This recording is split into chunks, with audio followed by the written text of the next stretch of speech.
And the Oscar most definitely does not go to... Excellent!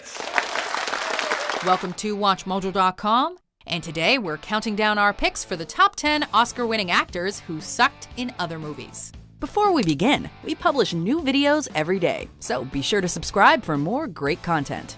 For this list, we'll be looking at Academy Award-winning actors who gave a less than stellar performance either before or after they were honored with the coveted Golden Trophy. However, we're only selecting actors and actresses who won Oscars in the acting categories. Wait, we could have a problem? No. So, fans of Ben Affleck will be grateful to find out he's dodged a bullet here, as he's only won Oscars for writing and directing, not acting. I think my story is the only thing between you and a gun to your head. Number 10.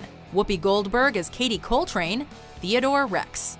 For what it's worth, I've got you covered. Having won the Best Supporting Actress award for Ghost in 1991, Whoopi Goldberg was fresh off the success of Sister Act 2 when she signed on to make this bizarre direct-to-video bomb about a cop who's teamed up with an animatronic talking dinosaur in the future. Possibly seeing its potential for disaster, Goldberg dropped out of the project after verbally agreeing to star in it. This led to a lawsuit that eventually forced her to hold up her end of the deal. Isn't it a little strange to you that both these guys were made extinct on the same night and they both just happened to work for you? The result was terrible acting even by kids' movie standards.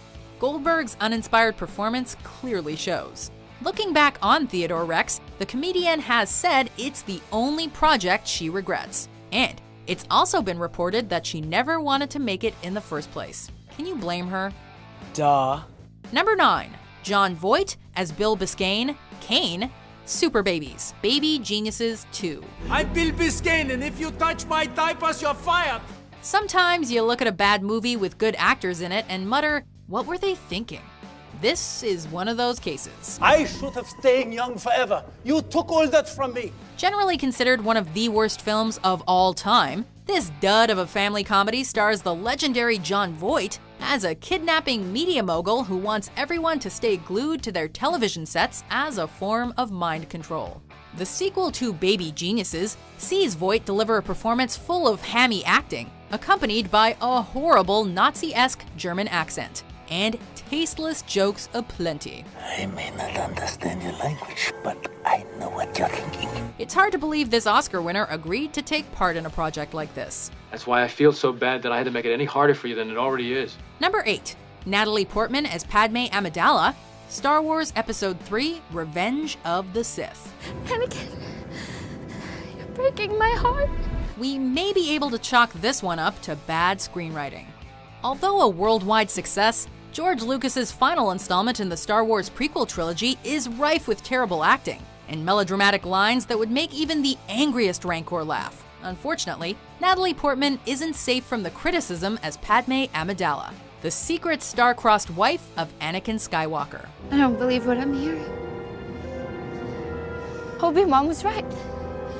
You've changed. Despite Portman's best efforts to bring as much depth and emotion to her character as possible, the clunky dialogue and her over-the-top emotional reactions make for a performance that falls short of glory, though she genuinely does look like she's trying her absolute best to work with what she was given. So this is how liberty dies. With thunderous applause. Thankfully, Portman redeemed herself 5 years later with a career-defining performance in Black Swan. What happened to my sweet girl, huh? She's gone! Number 7. Al Pacino as himself, Jack and Jill. Everyone wants my Dunkachino. Can't get enough of my Dunkachino. Sometimes playing yourself is not the best way to go. Already a household name in the art of yell acting, Al Pacino took on the role of, well, Al Pacino in this disastrous comedy co-produced, co-written, and starring Adam Sandler. It's amazing the way you stick up for your brother. It's just... Sounding more like a Pacino imitation being done by Adam Sandler, the Oscar winner outrageously overacts his trademark traits in an uncomfortably awkward performance as himself. Wow! Al Pacino! It's not Al anymore. It's Dunk. Dunkachino? Critics' opinions were split on whether Pacino's performance was a genuine act of parody or a downright joke that was taken too seriously. You'd think it, but oddly enough, I don't. Meanwhile, most critics bashed the film as a whole, and it won in every category it was nominated for at the anti-Oscars, known as the Golden Raspberry Awards. This must never be seen by anyone. Number 6. Christoph Waltz as Benjamin Chudnovsky, the Green Hornet. Okay, how do I pronounce your name? Tchaikovsky? Chudnovsky. After wooing the world and winning a Best Supporting Actor award for his breakthrough role in Quentin Tarantino's Inglourious Basterds, Christoph Waltz became a heavily sought-after star in North America. Known for his despicable charm and creepy but serious characterizations, this Austrian-German star landed the role of antagonist Benjamin Chudnovsky in Michel Gondry's underwhelming 2011 action comedy. While still maintaining his sinister but silly persona, critics found Waltz's performance to be dimensionless and unfitting for what was supposed to be an action-adventure comedy, and that it paled in comparison to his Oscar-winning role. Now tremble before your death, for be it my mask, or be it your blood, red will be the last color you'll ever see. Fortunately, Waltz was able to win back some fans when he returned to work with Tarantino on Django Unchained, and won his second Best Supporting Actor Oscar. So say I return in about 5 days' time. Number 5. Forrest Whitaker as Kerr, Battlefield Earth. I can see that. Years before he won the Best Actor award for his terrifying portrayal of Ugandan dictator Idi Amin, Forrest Whitaker was cast in the shipwreck of a sci-fi project known as Battlefield Earth. I don't know what you're so down about. Universally panned by critics and audiences alike, Whitaker's performance is one of many in the film to be recognized as awful. And this despite the fact that he'd already proved himself to be a talented actor. What are you doing? With plenty of overacting, banter that was likened to an Abbott and Costello routine despite its intended seriousness, and various instances that elicited unintentional laughter, the sci-fi action film led even the most open-minded moviegoers to scratch their head in confusion when trying to figure out why the respected thespian would agree to such a role. It's a joke. Number 4. Robert De Niro as fearless leader, The Adventures of Rocky and Bullwinkle. Now catch moose and squirrel, and next time use the CDI on them. We are talking to you, Bobby. Have you ever watched a movie and thought, he or she must have only done this for the money? This is probably what moviegoers were thinking when they watched this awful big screen adaptation of the classic cartoon. Sometimes it's not so easy being fearless leader. Among an already star-studded cast, two-time Oscar winner Robert De Niro took on the role of the film's main antagonist. Featuring cheap throwbacks to his earlier, more respectable roles, De Niro gives us a perplexing performance that caused the public to shudder. Although he gave another cringe-worthy performance in 2016 with Dirty Grandpa, we're still wondering if De Niro was merely looking for a paycheck when he made Rocky and Bullwinkle. Quiet, idiot! Number 3. Cuba Gooding Jr. as Dr. Theodore Ted Brooks, Snow Dogs. Ah! Where's those dogs? What? We showed him the money and it didn't pay off. After scoring a Best Supporting Actor win for Jerry Maguire, Cuba Gooding Jr.'s path to stardom seemed to be set in stone. However, a series of lackluster post-Oscar roles caused him to fade into obscurity for a while.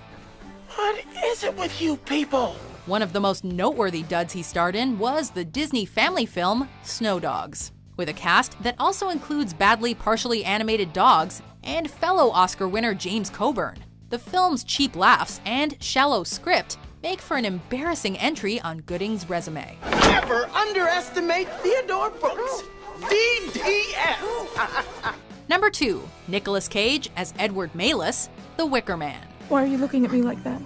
Something bad is about to happen. Even if you haven't seen this movie, you probably still know some of the lines. This 2006 remake of a horror cult classic sees Nicolas Cage at his most melodramatic in what is supposed to be a scary film. Phoning in his performance with his trademark overacting and silliness, Cage's role in the 2006 version of The Wicker Man has spawned endless memes involving bees getting in our eyes. Oh, no, not the bees! Not the bees!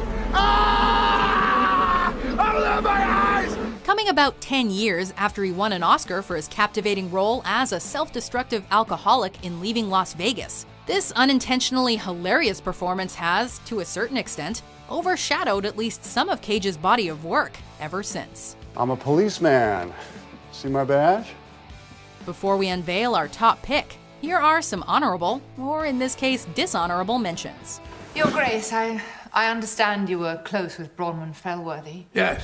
I will harvest that planet tomorrow before I let her take it from me. You must have some big balls coming in my face. Like that. Number 1. Halle Berry as Patience Phillips and Catwoman, Catwoman. Yeah. It was just what her career needed. Okay, not really. After winning an Oscar for a brave role in 2001's Monsters Ball, Halle Berry was cast in the lackluster Catwoman film. Catwoman. You heard of her? Oh, yeah. Focused more on sexiness than actual plot development, the superhero film was panned by critics and audiences alike for its poor screenwriting, lack of in-depth characters, and weak acting. Ever since its release, Catwoman has been labeled as one of the worst films ever made. And it was even nominated for multiple Razzie Awards. Game over. Guess what? It's overtime. Among those nominations was a Worst Actress nod for Berry herself. In a show of humble tactfulness, Halle Berry, Oscar in hand, accepted the award and gave a great thank you speech. Hey, at least she had a sense of humor about it. Thank you, guys. Thank you so much. Do you agree with our picks? Check out these other great clips from Watch Mojo and subscribe for new videos every day.